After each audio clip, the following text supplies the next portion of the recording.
अमेरिकेचे राष्ट्राध्यक्ष Donald Trump यांनी पुन्हा एकदा चीनवर टॅरिफ बॉम्ब टाकलेला आहे.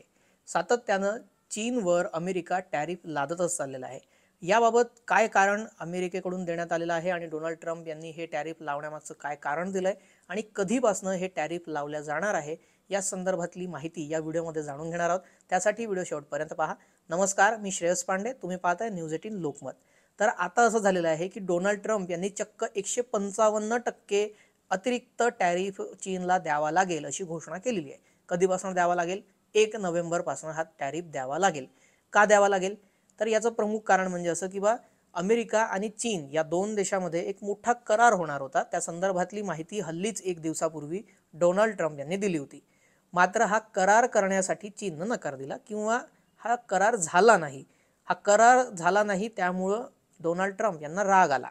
आता त्यांनी 155% कर हा टॅरिफ चायनाला द्यावा लागेल आणि चीन ते देण्यासाठी सक्षम आहे असं त्यांनी विधान केलंय. सोबतच चीनने आपल्या विरोधात अनेक कठोर पावलं उचलली आहेत. त्यामुळे आपण हा निर्णय घेत असल्याचं डोनाल्ड ट्रम्प यांनी म्हटलेलं आहे.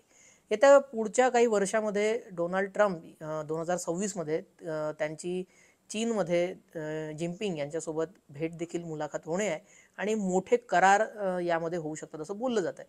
मात्र आता 155 आधीच आपण बघितलं की 100% टॅरिफ लावलेला होता. त्यानंतर 155% टॅरिफ लावलेला आहे. रशियाकडून तेल खरेदी करणं बंद करा असा सातत्यानं दबाव ट्रम्प यांच्याकडून निर्माण केला जातोय. त्यातच आता 155% टॅरिफ.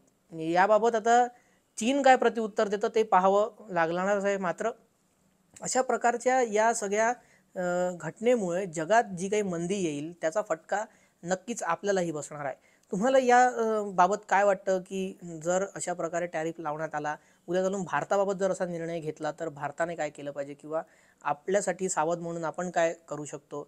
यावर तुम्हाला जर काही सुचवायचं असेल तर ते कमेंटमध्ये नक्की लिहा आणि असेच ग्लोबल अपडेट पाहायचे असतील तर न्यूज 18 लोकमतला सबस्क्राईब करायला विसरू नका.